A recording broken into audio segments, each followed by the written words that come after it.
ஆயிஷா ரலியல்லாஹு அன்ஹாவின் வாழ்க்கை வரலாறு பாகம் 3. தலைப்பு: இல்லத்தில் இறைத்தூதின் பணிகள். இல்லறம் எனும் தலைப்பின் கீழ் வருகின்ற கடைசி பகுதி இது.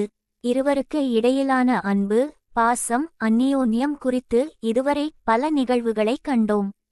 இவற்றை எல்லாம் பார்க்கும்போது இறைவனின் தூதர் இல்லத்தில் நுழைந்து விட்டால் தமது பொறுப்புகளை மறந்து விடுகிறாரோ என்றொரு கெடு எண்ணம் மதியினர்களின் சிந்தையில் தோன்றக்கூடும்.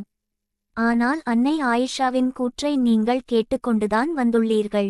இறைத்தூதர் ஸல்லல்லாஹு அலைஹி வஸல்லம் எங்களோடு பேசிக்கொண்டே இருப்பார்கள். திடுதிப்பென எழுந்து நின்று விடுவார்கள். எங்களை அவர்கள் பார்த்ததே இல்லையோ பழகியதே இல்லையோ என்பதைப் போல வேறொரு உலகிற்குள் நுழைந்து விடுவார்கள். தபூக் யுத்தத்திலிருந்து வெற்றி வீரராக நபிகளார் ஸல்லல்லாஹு அலைஹி ஸல்லம் திரும்பினார்கள். மகிழ்ச்சியை வெளிப்படுத்தும் விதத்திலும் வெற்றிச் செய்தியை அறிவிக்கும் விதத்திலும் ஆயிஷா சித்திரங்கள் அடங்கிய திரைச்சீலை ஒன்றை நிலைவாசலில் தொங்கவிட்டார். வாசற்படிக்கு நபிகளார் ஸல்லல்லாஹு அலைஹி வஸல்லம் காலடி எடுத்து வைத்தபோது முகக்குறிகள் மாறினர். ஆயிஷா கேட்கிறார்: இறைவனின் தூதரே, நான் செய்ததை பொறுத்தருளுங்கள். நான் என்ன செய்து விட்டேன்? எவ்விஷயத்தில் தவறிழைத்து விட்டேன் என்பதைச் சுட்டிக்காட்டுங்கள். ஆயிஷாவே, செங்கற்களையும் கலவைகளையும் வைத்து சுவரெழுப்பி அலங்கரிக்க நமக்கு செல்வம் வழங்கப்படவில்லை என்றார்கள் அன்னலார் ஸல்லல்லாஹு அலைஹி வஸல்லம். ஒருநாள் இரவில் ஆயிஷாவின் அறையில் தங்கியிருந்த நபிகளார் ஸல்லல்லாஹு அலைஹி வஸல்லம் திடுமென சொல்லாமல் கொல்லாமல் எழுந்து ஒரு திசையை நோக்கி நடக்கத் தொடங்கினார்கள். ஆயிஷாவும் ஏதும் சொல்லாமல் மௌனமாக அறியாவண்ணம் பின்தொடர்ந்தார். பகீஃப் என்னும் சுபரஸ்தானுக்கு அன்னலார் சென்றடைந்தார்கள். கைகளை உயர்த்திய பிரார்த்தனையில் மூழ்கினார்கள். அதை கண்டவாறு மௌனமாக ஆயிஷா அங்கேயே சிறிது நேரம் நின்றிருந்தார். பிறகு திரும்பலானார். திரும்புகையில் அன்னலார் ஆயிஷாவை கண்டு கொண்டார்கள். ஆயிஷா விரைந்தோடிச் சென்று வீடடைந்து உறங்கிவிட்டார். ஆயிஷாவே, இது என்ன என்றார்கள் அன்னலார். பின்தொடர்ந்து வருவதும் மறைந்திருந்து பார்ப்பதும் உளவாளிகளின் வேலையன்றோ?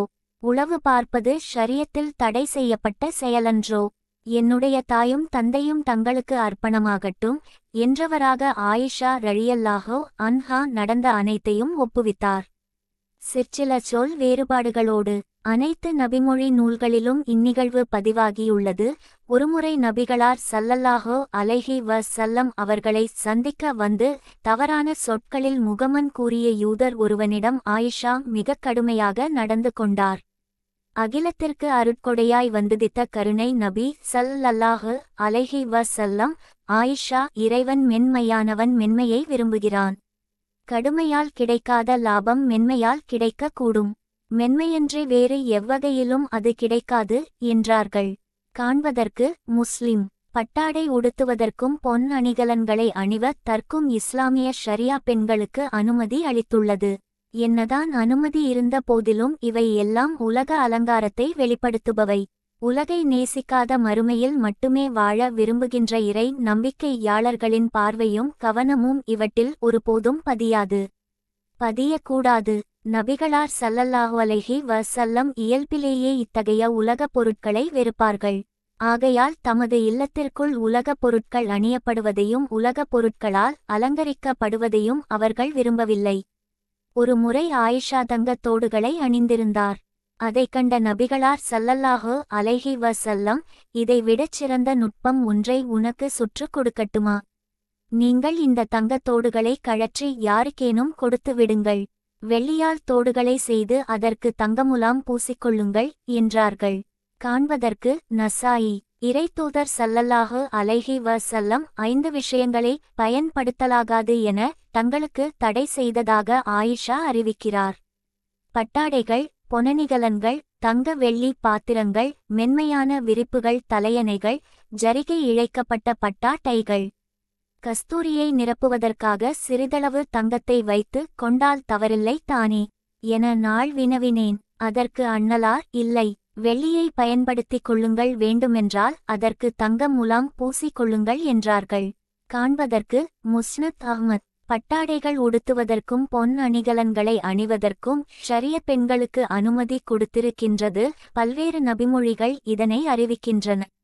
இருந்த போதிலும் தூய துணைவியர்களை பொறுத்தவரை இவற்றையும் பயன்படுத்தக்கூடாது என அனுமதி மறுக்கப்பட்டுள்ளது.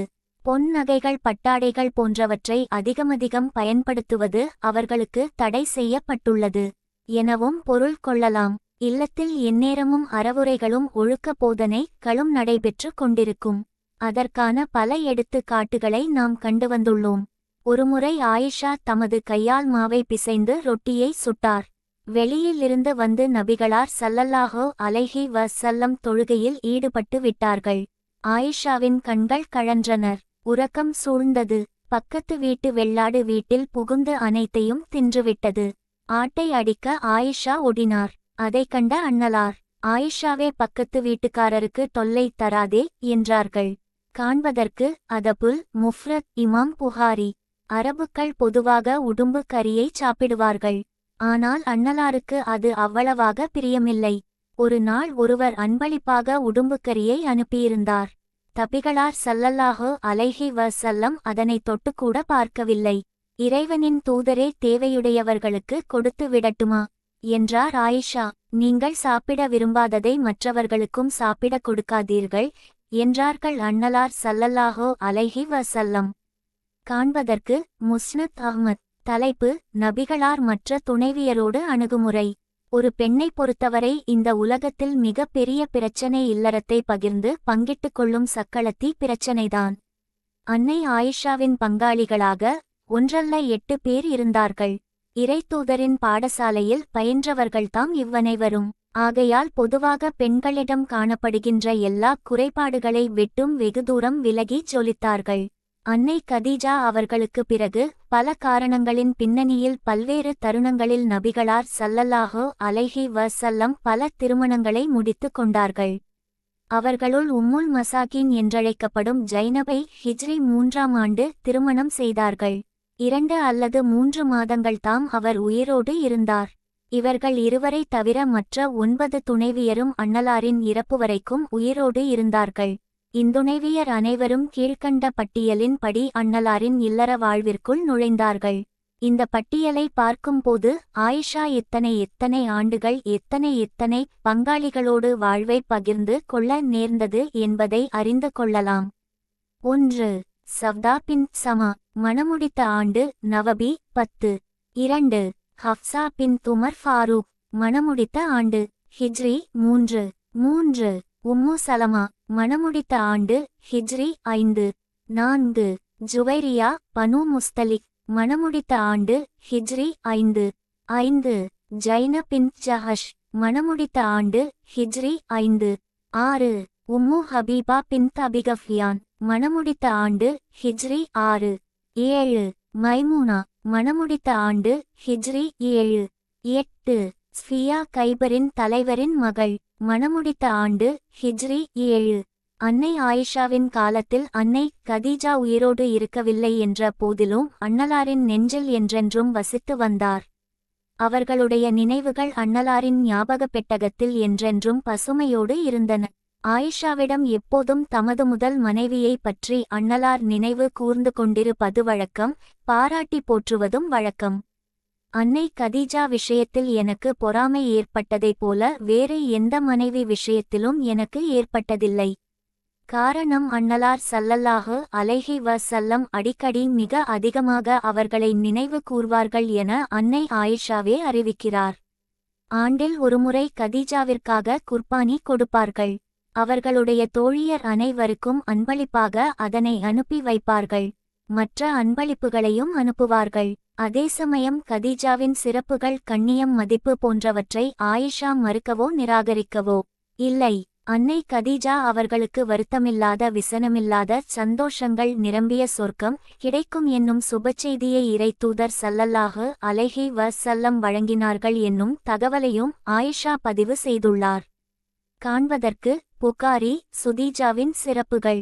அன்னை ஆயிஷாவும் அன்னை சவ்தாவும் ஓராண்டு வித்தியாசத்தில் மணம் முடித்து இல்லறத்திற்குள் நுழைந்தார்கள். மணம் முடித்த பிறகும் ஏறக்குறைய 3½ ஆண்டு காலம் தமது அன்னை வீட்டிலேயே ஆயிஷா தங்கியிருந்தார். இம்3½ ஆண்டு காலமும் முழுக்க அன்னை சவ்தா மட்டுமே இறைத்தூதரின் தனி மனைவியாக விளங்கினார்.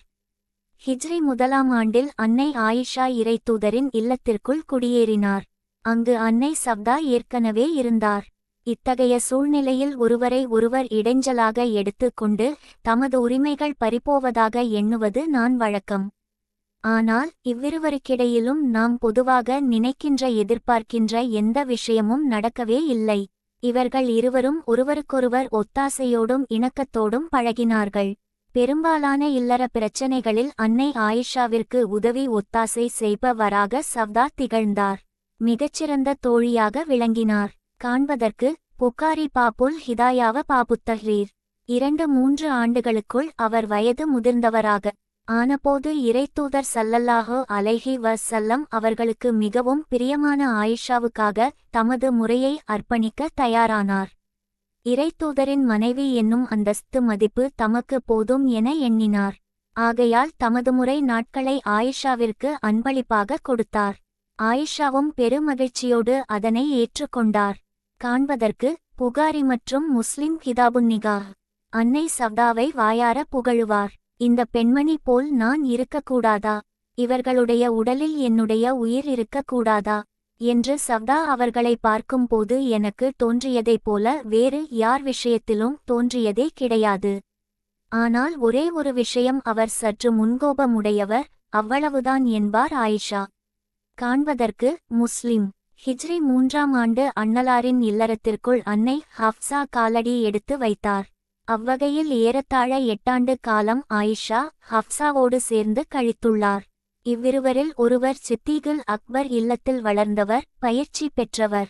இன்னொருவரோ ஃபாரூக்குல் அலேம் உடைய கண்களுக்கு தன்மையை கொடுக்கின்ற செல்வ புதல்வி.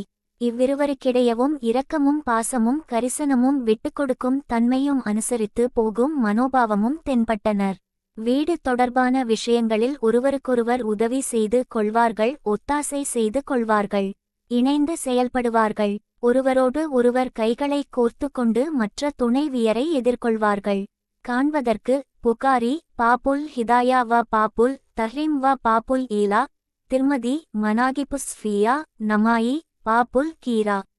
பொதுவாக என்ன நடக்கின்றது என்றால், நபிகளார் ஸல்லல்லாஹு அலைஹி வஸல்லம் ஆயிஷாவின் அறையில் தங்கியிருக்கும் போதுதான் அன்பளிப்புகள் வருகின்றன.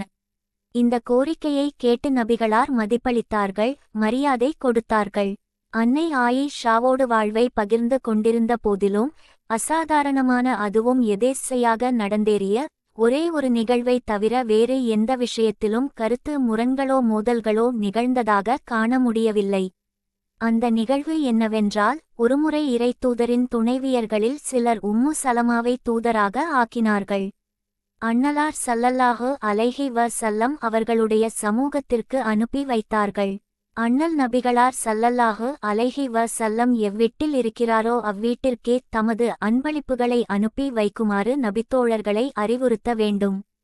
இதுதான் அவர்கள் எழுப்பிய கோரிக்கை. ஃபத்வாக்களிலும் ஆயிஷாவிற்கு அடுத்தபடியாக அவரது பெயர்தாம் இடம்பெறுகின்றது. காண்பதற்கு தபக்காத் இப்னு சத். அன்னை உம்மு சலமா வயதால் மூத்தவர். நபிகளார் ஸல்லல்லாஹு அலைஹி வஸல்லம் உம்மு சலமாவிற்கு மிகுந்த அறிவிலும் ஞானத்திலும் விஷயங்களை புரிந்து கொள்வதிலும் எடை போடுவதிலும் அன்னை ஆயிஷாவிற்கு அடுத்த படியாக அன்னை உம்மு சலமா தனிச்சிறப்பிடம் பெறுகிறார். ஹுதைபியா உடன்படிக்கையின் போது குர்பானி கொடுக்க மாட்டோம் என சஹாபாக்கள் மனதளவில் முரண்பிடித்தபோது நபிகளார் ஸல்லல்லாஹு அலைஹி வஸல்லம் அவர்களுக்கு மிகச்சிறந்த அற்புதமான ஆலோசனையை அன்னை உம்மு சலமா வழங்கினார். பெண்களின் உலகில் பெருமையோடு நினைத்து போற்றப்படுகின்ற நிகழ்வாக அது திகழ்ந்தது. காண்பதற்கு புகாரி திரு ஹுதைபியா. பிக்ஹு தொடர்பான விஷயங்களிலும் ஷரியா சட்டங்களிலும் சல்லம் தக்க பதிலை அளித்தார்கள். அதை கேட்டு ஒன்றும் பேசாமல் மௌனமாக திரும்பிச் சென்றுவிட்டார் உம்மு சலமா. நடந்த உரையாடல் முழுவதையும் ஆயிஷா கேட்டுக்கொண்டே இருந்தார். ஆனால் இடையில் வாயை திறந்து ஒரு சொல்லையும் உதிர்க்கவில்லை. காண்பதற்கு முஸ்லிம் புகாரி. ஜூவேரியாவிற்கும் அன்னை ஆயிஷாவிற்கும் இடையே கருத்து முரண்கள் மோதல்கள் நிகழ்ந்ததாகவும் வரலாற்றில் இல்லை. இருந்தபோதிலும் ஜூவேரியாவின் அழகையும் சுந்தர வதனத்தையும் கண்டு ஆரம்பத்தில் ஆயிஷா திகைத்து பயந்துவிட்டார். காண்பதற்கு தபக்காத் இப்னு சத். இப்படிப்பட்ட அழகம்சம் பொருந்திய ஒரு பெண்ணுக்கு முன்னால் தன்னுடைய மதிப்பு குறைந்து விடுமோ என அஞ்சினார். ஆனால் அவருடைய நினைப்பு தவறாக முடிந்தது. அன்னை ஆயிஷாவிற்கு கிடைத்த மதிப்பிற்கும் மரியாதைக்கும் அண்ணலார் மீது கொண்ட நேசத்திற்கும் காரணங்கள் வேறு. அழகும் வெளியில் தெரிகின்ற தோற்றமும் அல்ல உண்மை காரணம். அன்னை ஜைனப் பின்த் ஜஹஷ் நபிகளார் ஸல்லல்லாஹு அலைஹி வஸல்லம் அவர்களுடைய அத்தை மகள். தன்னம்பிக்கை கொண்டவர், திட நெஞ்சம் உடையவர், கடுமையான சித்தம் உடையவர். அவர்களுடைய இப்பண்புகளின் காரணமாகத்தான் முதல் கணவரோடு வாழ முடியாமல் பிரிந்துவிட்டார். அதுமட்டுமல்லாமல் உறவடிப்படையிலும் மற்ற துணைவியரை விட அண்ணலாருக்கு மிகவும் நெருங்கியவர். ஆகையால் மற்ற அனைத்து துணைவியர்களை விட தனக்கு மதிப்பும் கண்ணியமும் உண்டு என அவர் கருதினார்.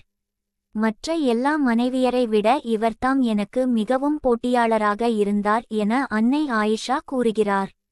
மற்ற மனைவியர்கள் அனைவரும் உம்மு சலமாவை அனுப்பியதற்கு பிறகு அண்ணலாரின் சமூகத்திற்கு ஜைனப் அவர்களை தன்னுடைய தூதராக அனுப்பி வைத்தார்கள். அவர் அண்ணலாருக்கு முன்பாக நின்று கொண்டு தெளிவான வார்த்தைகளில் திடமாக துணிச்சலாக தமது வாதத்தை பேசாமல் மௌனமாக எடுத்து வைத்தார். ஒன்றும் நடைபெறுவதை ஆயிஷா பார்த்து கொண்டிருந்தார். ஜைனப் பேசுவதையும் அண்ணலாரின் முகப்போக்கையும் கடைக்கண்களால் பார்த்து கொண்டிருந்தார். ஜைனப் சொல்ல வேண்டியதை எல்லாம் சொல்லி முடித்ததற்கு பிறகு நபிகளார் ஸல்லல்லாஹு அலைஹி வஸல்லம் அவர்களுடைய அனுமதியை பெற்றுக்கொண்டு ஆயிஷா பேசலானார். எடுத்து வாதிட முடியாத அளவுக்கு திடமான திட்டவட்டமான பதிலை தெளிவான வார்த்தைகளில் எடுத்துரைத்தார். ஜைனப் ஒன்றும் முடியாமல் அமைதி காத்தார். நபிகளார் ஸல்லல்லாஹு அலைஹி வஸல்லம் சிரித்து புன்னகைத்தவாறே ஏன் நடக்காது, பதில் சொல்வது அபூபக்கரின் மகள் அல்லவா என்றார்கள். காண்பதற்கு முஸ்லிம் பஸ்லு ஆயிஷா. ரமலான் மாதத்தின் இறுதி 10 நாட்களில் நபிகளார் ஸல்லல்லாஹு அலைஹி வஸல்லம் பள்ளிவாசலில் தங்குவார்கள். இஹ்திகாப் என்பது அதற்கு பெயர்.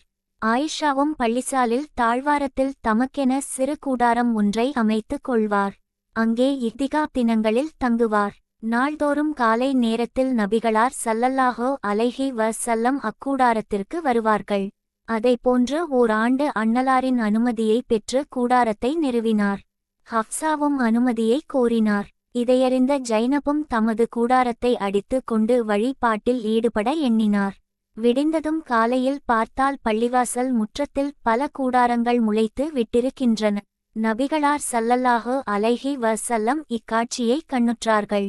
இது என்ன, பள்ளிவாசல் முழுக்க இப்படி செய்து விட்டால் என்னவாகும் என சொல்லியவர்களாக அனைத்து கூடாரங்களையும் பிரிக்க உத்தரவிட்டார்கள். அவ்வாண்டிலிருந்து இஹ்திகாப் இருக்கும் மாதத்தை மாற்றிக்கொண்டார்கள். காண்பதற்கு புகாரி பாபுல் இஹ்திகாப். ஒருநாள் இரவு நேரத்தில் ஜைனப் ஆயிஷாவின் வீட்டிற்கு வந்தார். அக்காலத்தில் இரவு நேரங்களில் வீடுகளில் விளக்கெல்லாம் எரியாது. இதற்கிடையில் அதே சமயத்தில் நபிகளாரும் ஸல்லல்லாஹு அலைஹி வஸல்லம் வீட்டிற்குள் நுழைந்தார்கள். அங்கே அமர்ந்திருப்பது ஜைனப் என்றார் ஆயிஷா.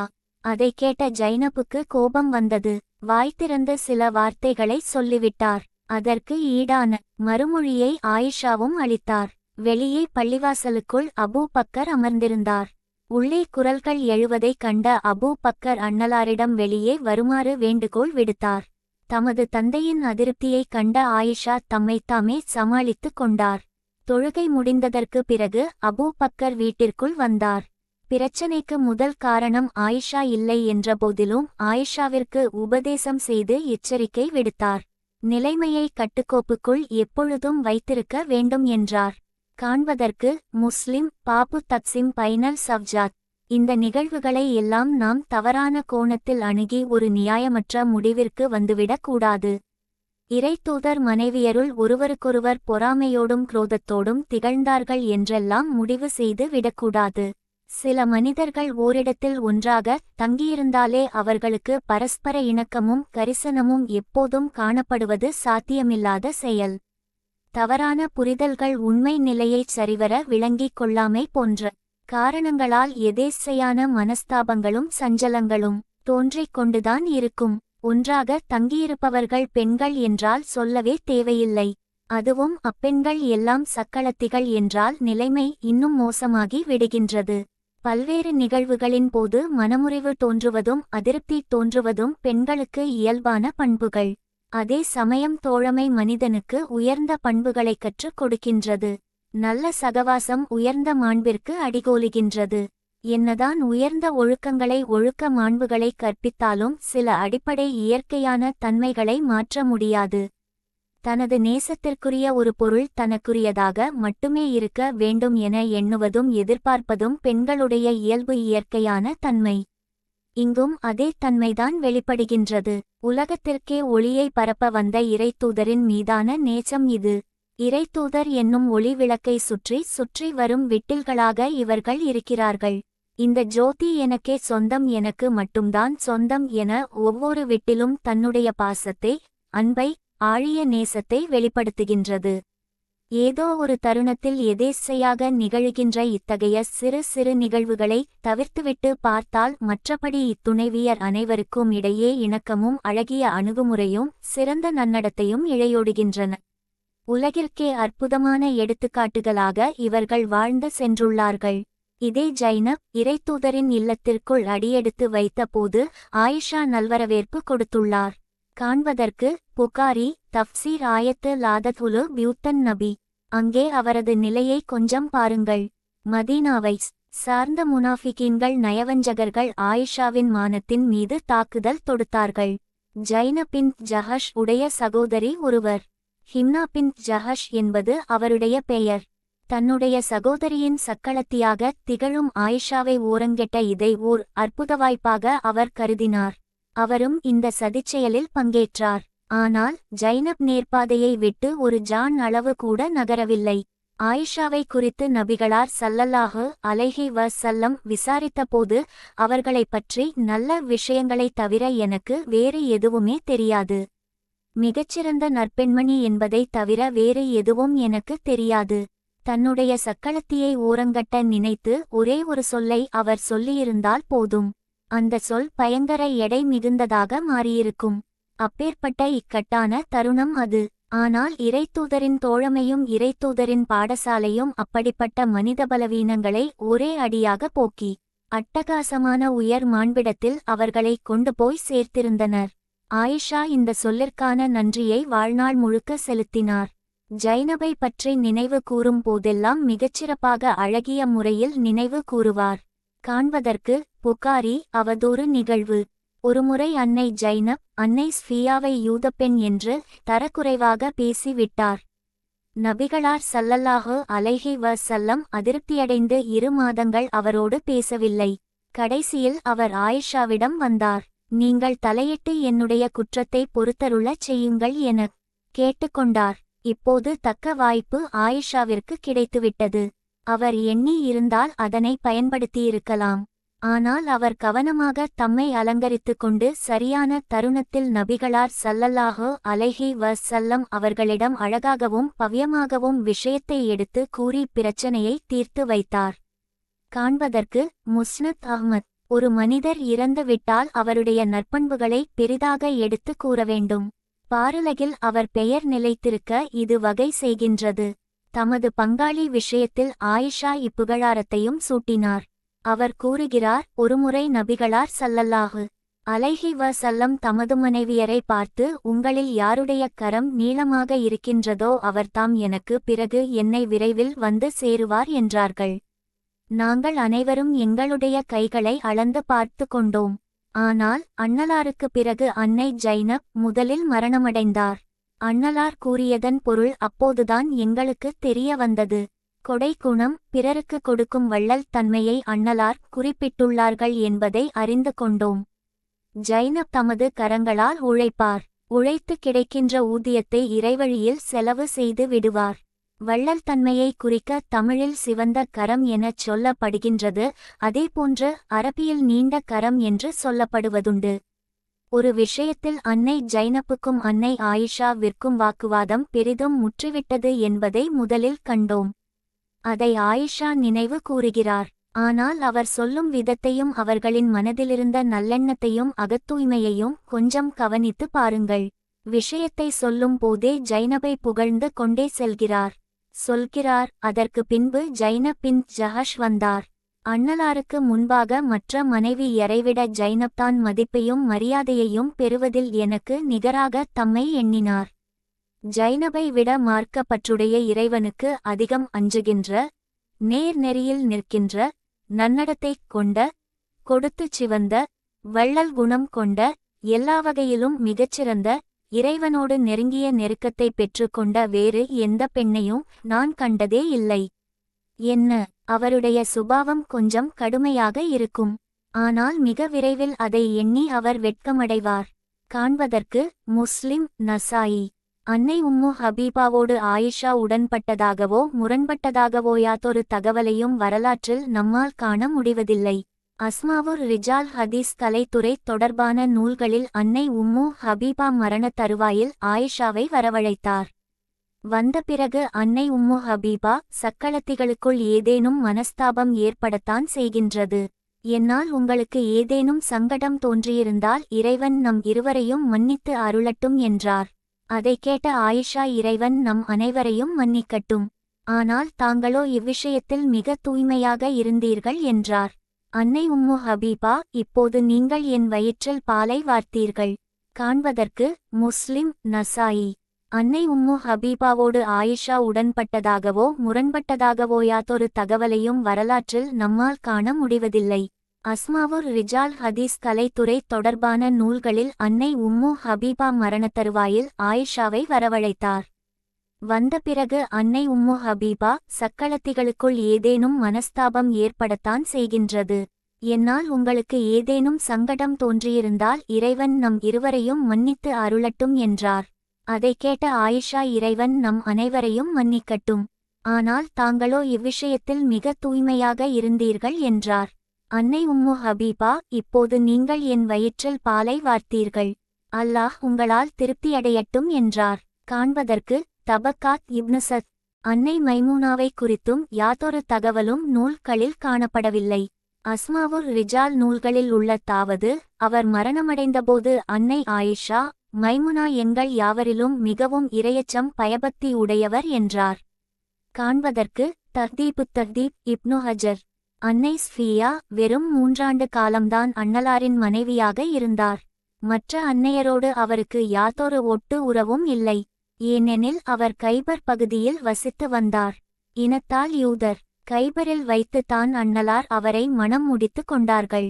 அதன்பின்பு அன்னலாரோடு ஓட்டகையின் மீது பயணித்தவராக வந்து சேர்ந்தார். மதீனாவை நெருங்கிய போது உப்பரிகையில் கட்டப்பட்ட கயிறு அருந்து உப்பரிகை கீழே விழுந்து விட்டது. மதீனா எங்கும் விரைவில் செய்தி பரவிவிட்டது. அடிமை பெண்கள் எல்லாம் அவரை காண்பதற்கு வந்து குவிந்தார்கள். பெண்கள் எல்லாம் ஸ்ஃபியாவை துர்ச்சகுணமாக கருதி பலவாறு பேசத் தொடங்கினார்கள். காண்பதற்கு முஸ்லிம். மதீனாவை அடைந்ததும் அன்னலார் அவரை ஓர் அன்சாரி சஹாபியாவின் வீட்டில் தங்க வைத்தார்கள். பல்வேறு காரணங்களால் ஸ்ஃபியாவின் வருகை முக்கியத்துவம் பெற்றது. ஏராளமான பெண்கள் அவரை காண வந்தார்கள். திரை மறைவில் கூட்டத்தோடு கூட்டமாக ஆயிஷாவும் அங்கு சென்றார். என்னதான் மறைக்க முயன்றபோதும் அவரால் தம்மை மறைக்க இயலவில்லை. அன்னலார் ஆயிஷாவை அடையாளம் கண்டு கொண்டார்கள். வெட்சி நாணமடைந்து தலைகுனிந்து திரும்பிவிட்டார். அன்னலாரும் ஆயிஷாவின் கூடவே வரலானார்கள். பக்கத்தில் வந்து ஆயிஷாவே எப்படி இருக்கிறார் என விசாரித்தார்கள். ஆமாம் யூத பெண்ணல்லவா என்றார் ஆயிஷா. அதை கேட்டு அன்னலார், அப்படிச் சொல்லக்கூடாது, அவர் முஸ்லிமாக ஆகிவிட்டார் என்றார்கள். காண்பதற்கு இப்னு சன். அன்னை ஸ்ஃபியா உணவு சமைப்பதில் கைதேர்ந்த நிபுணர். அவரை விடச் சிறப்பாக உணவு சமைப்பவரை நான் கண்டதே இல்லை என்கிறார் ஆயிஷா. ஒருநாள் அன்னலாருக்காக இருவரும் உணவு சமைத்தார்கள். ஸ்ஃபியாவின் உணவு விரைவில் தயாராகி விட்டது. நபிகளார் ஸல்லல்லாஹு அலைஹி வஸல்லம் ஆயிஷாவின் அறையில் இருந்தார்கள். தாம் சமைத்ததை அடிமை பெண் மூலம் அங்கேயே அனுப்பி வைத்தார் ஸ்ஃபியா.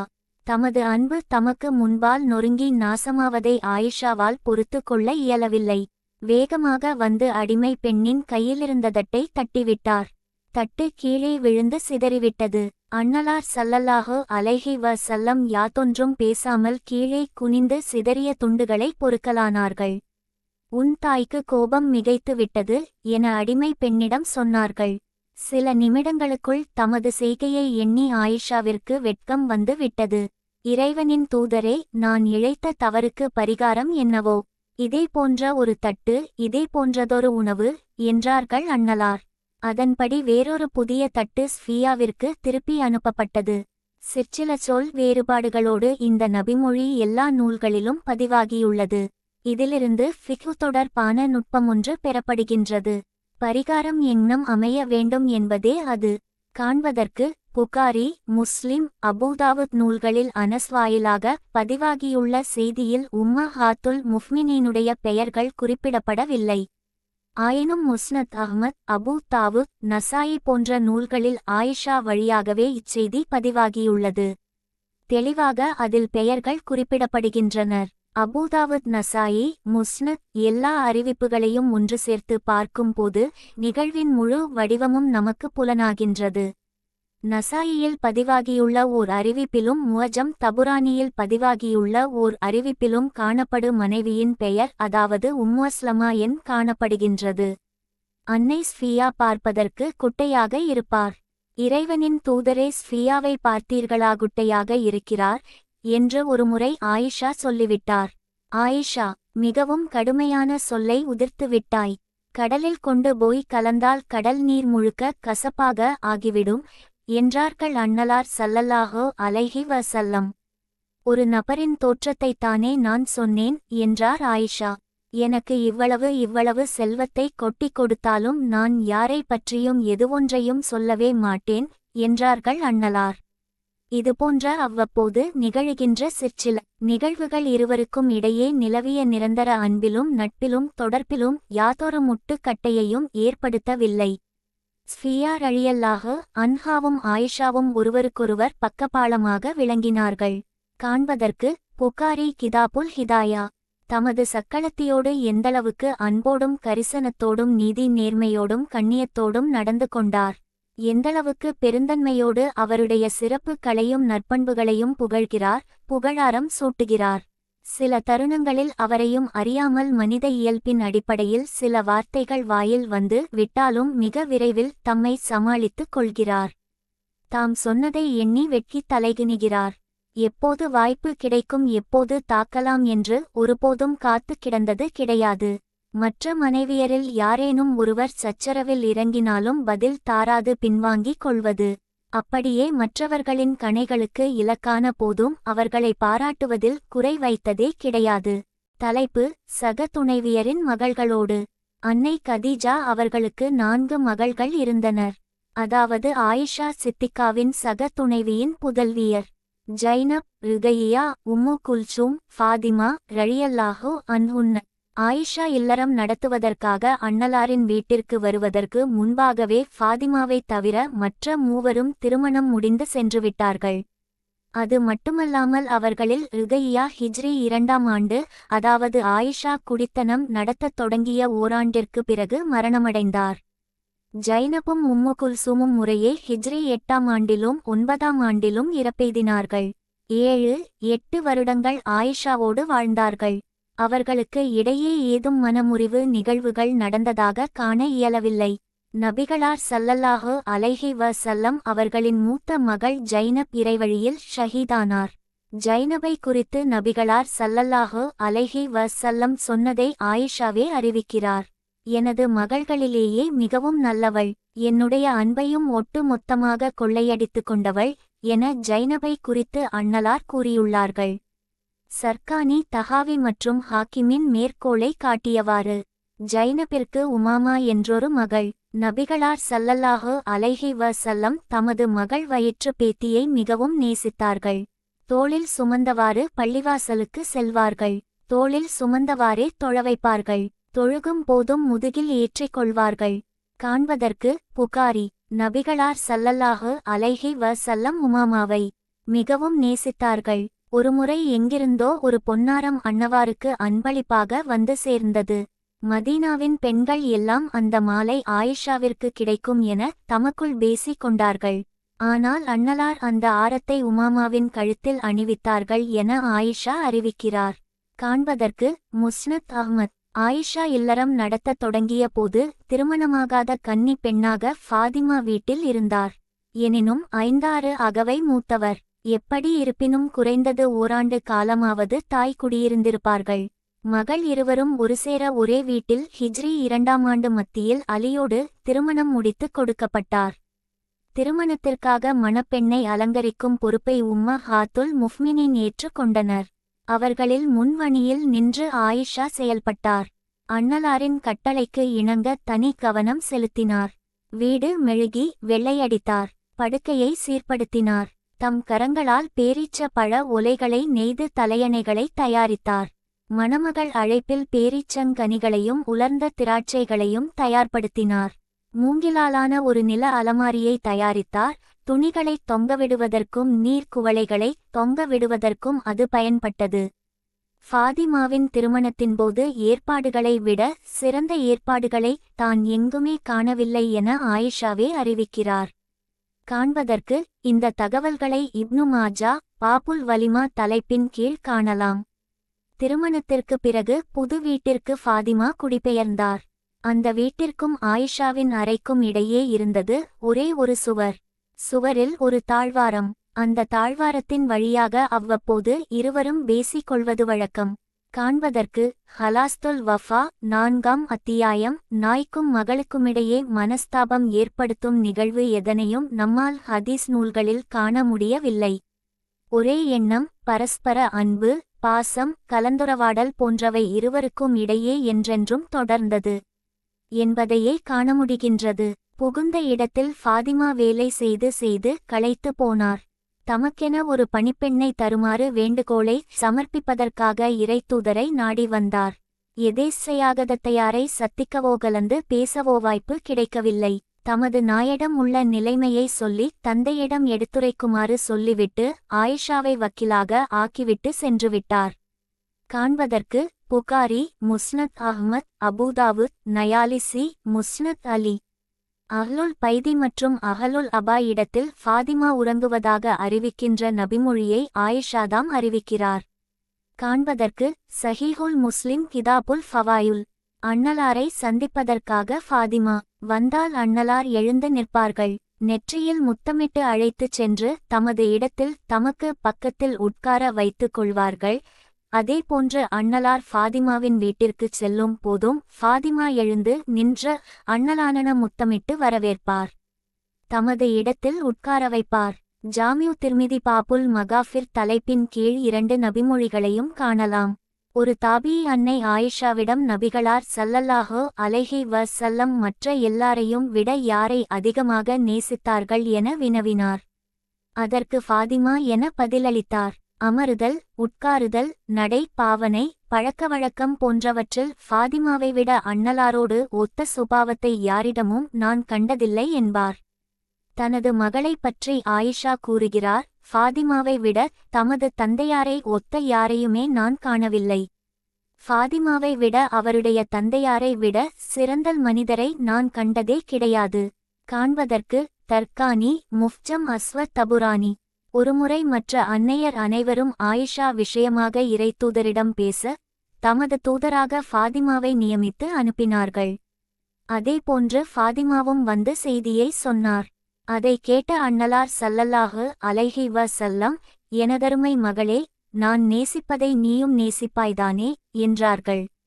அதை கேட்டது தான் தாமதம் வெட்கமடைந்து அங்கிருந்து திரும்பிவிட்டார். மறுபடியும் மீண்டும் அனுப்புவதற்காக மற்ற அன்னையர் முயற்சித்த போது அக்கோரிக்கையை ஏற்க இயலாது என கண்டிப்பான குரலில் நிராகரித்து விட்டார். காண்பதற்கு புகாரி. ஒருமுறை நாங்கள் மனைவியர்கள் அனைவரும் அமர்ந்திருந்தோம். அவ்விடத்திற்கு ஃபாதிமா வந்தார். நபிகளார் ஸல்லல்லாஹு அலைஹி வஸல்லம் நடந்து வருவதைப் போலவே ஃபாதிமா நடந்து வருவார். 2 பேருக்கும் இடையே எந்த வித்தியாச வேறுபாடும் இருக்காது. வெகு சந்தோஷத்தோடு ஃபாதிமாவை வரவேற்று அண்ணலார் தம் பக்கத்தில் உட்கார வைத்து கொண்டார்கள். பிறகு யாரும் அறியாமல் அவர்தம் காதில் ஏதோ சொன்னார்கள். அதை கேட்ட ஃபாதிமா அழத் தொடங்கினார். தாம் சொன்ன செய்தி ஃபாதிமாவை நிலைகுலையச் செய்து விட அண்ணலார் மறுபடியும் அவருடைய காதில் ஒரு விஷயத்தை சொன்னார்கள். அதை கேட்டதும் அவர் சிரிக்கத் தொடங்கினார். ஆயிஷா சொல்கிறார், ஃபாதிமாவே, எங்களை எல்லாம் விட்டு விட்டு இறைத்தூதர் உங்களிடம் மட்டும் ஏதோ ரகசியம் சொன்னாரே, அதை எனக்கு சொல்லக்கூடாதா எனக் கேட்டேன். அண்ணலார் சொன்னதை கேட்டு நீங்கள் அழத் தொடங்கினீர்கள். மறுபடியும் ஏதோ விஷயத்தை அண்ணலார் சொன்னார்கள். அதை கேட்டு நீங்கள் சிரிக்கத் தொடங்கினீர்கள். அதை எங்களுக்கு சொல்லக் கூடாதா என்றேன். நபிகளார் ஸல்லல்லாஹு அலைஹி வஸல்லம் அந்த இடத்தை விட்டு எழுந்து சென்ற பிறகு நான் இதனை அவரிடம் கேட்டேன். எனினும் ஃபாதிமா என்னுடைய தந்தையார் சொன்ன இரகசியத்தை நான் யாருக்கும் சொல்ல மாட்டேன் எனச் சொல்லிவிட்டார். அண்ணலார் மரணமடைந்த பிறகு மறுபடியும் ஃபாதிமாவிடம் சென்று, ஃபாதிமா, உங்கள் மீது எனக்கு உரிமை இருக்கின்றது, அந்த உரிமையினால் கேட்கிறேன். அன்று என்ன நடந்தது என்று என்னவென்று நீங்கள் சொல்லக்கூடாதா என்றேன். ஆம், இப்போது நான் சொல்லலாம். அதில் நவறு இல்லை. தாம் வெகு விரைவில் இறப்பெய்தி விடுவேன் என அண்ணலார் சொன்னார்கள். அதை கேட்டுதான் நான் அழத் தொடங்கினேன். அதேபோல நான் அழுவதைக் கண்ட தந்தையார், ஃபாதிமாவே, உலக பெண்களுக்கு எல்லாம் தலைவியாக நீ மாறப்போவது உனக்கு விருப்பம்தானே என்றார்கள். அதை கேட்டு நான் சிரிக்கத் தொடங்கினேன். காண்பதற்கு முஸ்லிம், புகாரி. தாய்க்கும் மகளுக்கும் இடையே இத்தகைய ஆரோக்கியமான உறவு நிலவியது என்பதை இந்த நபிமொழிகள் எடுத்து காட்டுகின்றன. ஃபாதிமா அவர்களுடைய கடைசி காலத்தில் நடந்த நிகழ்வாகும் இது. இதற்கிடையே வாரிசுரிமை பிரச்சனைகள், பதப்பிரச்சனைகள் போன்றவை நிலவிவிட்டன. ஆனால் இந்த பிரச்சனைகள் எல்லாம் இவ்விரண்டு தூய ஆன்மாக்களுக்கு இடையே இத்தகைய மன சஞ்சலத்தையும் மனஸ்தாபத்தையும் தோற்றுவிக்கவில்லை. வேறு எந்த குடும்ப சிக்கலோ குடும்ப உறவோ அவர்களுக்கு இடையே இருந்த தூய உறவில் சிறிய விரிசலை கூட ஏற்படுத்தவில்லை என்பதுதான் உண்மை. தலைப்பு: தவறான அறிவிப்புகளும் ஐயமளிக்கும் அறிவிப்புகளும். ஒருநாள் இரவு நேரத்தில் அன்னை உம்மு சலமா ஆயிஷாவின் வீட்டிற்கு வந்தார். இருவருக்குமிடையே கடுமையான பேச்சுகள் எழுந்தன என்னும் அறிவிப்பை அறிவித்திருக்கின்ற அதே அறிவிப்பாளர்களின் வேறொரு தகவலும் முஸ்னத் அஹ்மத் நூலில் பதிவாகியுள்ளது. அந்த நிகழ்விற்கு பிறகு அன்னை உம்மு சலமா எழுந்து ஃபாதிமாவின் வீட்டிற்கு சென்றார். அங்கு சென்று, ஆயிஷா உங்களைப் பற்றி தவறாக சொல்கிறார் என்றார். அலி அவர்களின் ஆலோசனையின்படி ஃபாதிமா அண்ணலாரை தேடி வந்தார். தந்தையாரிடம் முறையிட்டார். அதை கேட்ட அண்ணலார் ஸல்லல்லாஹு அலைஹி வஸல்லம், அல்லாவின் மீது சத்தியமாக உன்னுடைய தந்தையின் நேசத்திற்கு உரியவராக அவர் இருக்கிறார் என்றார்கள். அதை கேட்ட அலி, முன்பு அவர் சொன்னது போதுமானதாக இல்லை. மேலும் எண்ணெய் ஊற்றுகின்ற விதமாக அல்லாவின் மீது சத்தியமாக உன்னுடைய தந்தைக்கு பிரியமானவளாக இருக்கிறாள் என்று வேறு சொல்லப்படுகின்றது என்றார். காண்பதற்கு முஸ்னத் அஹ்மத். ஆயிஷாவை பாராட்டும் விதமாக இந்த அறிவிப்பு பதிவு செய்யப்பட்டுள்ளது. ஆனால் உற்று கவனித்து பார்த்தால் இந்த தகவலை அறிவிக்கும் அறிவிப்பாளர் நாய மனைவியரின் பண்புகளில் கைவைந்து விடுகிறார். கரையை அப்பி விடுகிறார். இந்த கைங்கரியத்தை செய்தவர் அலி இப்னு ஜைதைமி என்பார். இவர் பலவீனமானவர், மனதில் தோன்றியதை எல்லாம் அறிவிப்பவர், ஆதாரமாக ஏற்கத் தகாதவர், அத்தோடு ராஃபிதி இறைமறுப்பாளர் என்ற கரைக்கும் சொந்தமானவர். காண்பதற்கு தஹ்தீப் மற்றும் மீசானுல் இஹ்திதால் பீனத்திர் ரிஜால். ஈசா இப்னு அப்துல்லாஹ் வழியாக தமது நூலில் யஹ்யா ஒரு தகவல் பதிவு செய்துள்ளார். ஆயிஷாவின் அறைக்கும் ஃபாதிமாவின் அறைக்கும் இடையே ஒரு சன்னல் இருந்தது. அதன் வழியாக அண்ணலார் ஃபாதிமாவின் நலம் விசாரித்துக் கொள்வார். ஒருநாள் இரவு அண்ணலார் இல்லாத நேரத்தில் ஃபாதிமாவிற்கும் ஆயிஷாவிற்கும் இடையே பேச்சுவார்த்தை வலுத்துவிட்டது. கடைசியின் ஃபாதிமாவின் கோரிக்கைக்கு இணங்க நபிகளார் ஸல்லல்லாஹு அலைஹி வஸல்லம் அந்த சன்னலை ஒரேடியாக மூடிவிட்டார்கள். குலாஸ்துல் வஃபா. அத்தியாயம் 4, பக்கம் 127. இப்னு அப்துல் ஹமீத் என்பாரும் ஈசா இப்னு அப்துல்லாஹ் என்பாரும் இந்த தகவலை அறிவிக்கிறார்கள். இவர்கள் இருவரும் ஏற்கத் தகாதவர்கள் என்பதோடு ஷியாக்களும் ஆவர். துறையியலாளர்கள் ஷியா என்பதால் ஒருவரை பலவீனமாக கருதுவதில்லை என்ற போதிலும் ஆயிஷா தொடர்பான அறிவிப்பாக இருந்தால் கண்டிப்பாக அதனை யாருமே ஏற்க மாட்டார்கள். தலைப்பு: அவதூறு நிகழ்வு. மக்காவில் சந்தித்த தொந்தரவுகள், தொல்லைகளுக்கு நேர் எதிரான ஒரு சூழலை மதீனாவில் முஸ்லிம்கள் சந்திக்க நேர்ந்தது. மதீனாவில் முனாஃபிகீன்கள் எனும் இரட்டை வேட நயவஞ்சகர்கள் தோன்றியிருந்தார்கள். இஸ்லாமிற்கு எதிரான சதிச்செயல்களில் எந்நேரமும் ஈடுபடுவதுதான் அவர்களுடைய பணி. மனிதனிடம் உள்ள மிகவும் மதிப்பு வாய்ந்த பொருள் அவனுடைய மானம். மானத்தின் மீது தாக்குதல் தொடுப்பது கேடு கெட்ட கீழ்த்தரமான பகைவர்களின் செயல். இங்கே தூய எண்ணம் கொண்ட மாசற்ற அன்புடைய அர்ப்பணிப்பையும் கொட்டுகின்ற தோழர்கள் பலர் இஸ்லாமிற்கு கிடைத்தார்கள். அதேபோன்று இரட்டை வேட நயவஞ்சகர்களும் பகைமையை பெருந்தொழிலாக கொண்டோரும் கூட இருந்து குழிபறிக்கும் வஞ்சகர்களும் கூடவே கிடைத்தார்கள். இப்படிப்பட்ட தவறான ஐயத்திற்கு இடமளிக்கும் நிகழ்வுகளை, வதந்திகளை பரப்புவதும் அவற்றின் மூலமாக இருவேறு இனங்களுக்கு இடையே பகைமையும் பூசல்களும் தோன்ற வழிவகிப்பதும் அவர்களுடைய வேலையாக இருந்தது. இறைவனின் அருள் மட்டும் இல்லாதிருந்தால் இந்த முயற்சிகளால் இவர்களுடைய கைங்கரியத்தால் இதற்கு முன்னர் எத்தனையோ தடவை சஹாபாக்களிடையே கைகலப்பு உண்டிருக்கும். இரத்தக்களறிகள் தோன்றியிருக்கும். அவர்கள் செய்த செயல்களில் மிக கீழ்த்தரமான செயல் அவதூறு நிகழ்வாகும். அதாவது ஆயிஷாவின் மானத்தின் மீது கற்பொழுக்கத்தின் மீது தொடுக்கப்பட்ட தாக்குதல். இந்த நயவஞ்சகர்களுக்கு முதல் எதிரிகளாக அபூபக்கரும் உமரும் இருந்தார்கள் என்பது அனைவருக்கும் தெரிந்த விஷயம். இந்நாள்தான் நுவ்வத்தின் இல்லறத்திற்குள் இருந்த இருபெரும் கலீஃபாக்களின் புதல்விகளான ஆயிஷா, ஹப்சா போன்றோர் மீது கரையை அப்புவதற்கு தொடர்ந்து பல்வேறு முயற்சிகளை இவர்கள் மேற்கொண்டார்கள். அவற்றில் சிலவற்றை நாம் மேலே கண்டோம், இன்னும் சிலவற்றை அடுத்து காணுள்ளோம். நஜ்து பகுதிகளுக்கு அருகில் பனு முஸ்தலி கோத்திரத்தாரின் சுனை ஒன்று இருந்தது. மூல் எசீர் என அது அழைக்கப்பட்டது. ஹிஜ்ரி 5ஆம் ஆண்டு அந்தகனைக்கு அருகே முஸ்லிம்கள் அவர்களுக்கும் இடையே போர் ஒன்று நடைபெற்றது. நடைபெறப் போகின்ற போர் எப்படியிருக்கும் என்பதற்கு ஏற்ப முனாஃபிகீன்கள் அதில் கலந்து கொள்வதா இல்லையா என தீர்மானிப்பார்கள். பலு முஸ்தலிக் போர் மிக எளிதில் வெற்றி பெற்று விடுகின்ற ஒரு போர், பெரிதாக ஒன்றும் அங்கு நிகழ்வாய்ப்பில்லை. ஆகையால் அந்த போரில் பெருந்திரளான முனாஃபிகீன்கள் கலந்து கொண்டார்கள்.